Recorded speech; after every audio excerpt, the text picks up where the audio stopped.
એક સ્ત્રી આવા સરસ ગાર્ડનમાં બાકડા ઉપર બેઠી બેઠી શાંતિથી વિચારતી હોય છે કે મેં જીવનમાં શું મેળવું અને શું ગુમાવ્યું. ત્યારે તેમને એક સરસ જવાબ આપે છે કે જ્યારે પિયરમાં હતી ને ત્યારે પિતાની જવાબદારી પૂરી કરી, અને જ્યારે સાસરિયામાં આવી ને ત્યારે મારા સાસરિયાઓની તમામ જવાબદારી પૂરી કરી. તમામ મારા પતિને મેં તેમનામાં સાથ આપ્યો, બાળકોને ઉછેરવામાં પણ ઘણો ભોગ આપ્યો. પરંતુ જ્યારે હું પાછળ વળીને જોઉં છું ને ત્યારે મારા અધૂરા સપના રહી જાય છે.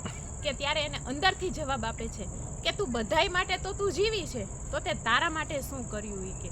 અને એ સ્ત્રી અંદરથી ધ્રુજી ઉઠે છે કે મેં બધાયની સંભાળ રાખવામાં હું મારું પોતાનું જીવવાનું તો ભૂલી ગઈ. સાહેબ, આ સ્ત્રી છે ને એ પોતાના માટે કોઈ દિવસ નથી જીવતી, હંમેશા પોતાના પરિવારનું ભલું જ ઈચ્છે છે. પોતાના પરિવારની મદદ કરવા માટે તે પોતાના સપના પૂરા કરવાનું ભૂલી જાય છે. આપણા બધાની જવાબદારી હોય છે કે આપણી અંદર જે દીકરી છે, આપણી જે પુત્રવધુ છે, આપણી પત્ની છે, તેના તમામ સપનાઓ પૂરા કરવામાં આપણે તેની મદદ કરીએ, અને તો જ આ સમાજમાં સ્ત્રીનું સ્થાન છે ને એ વધારે ઉત્તમ અને મહત્વનું બનશે.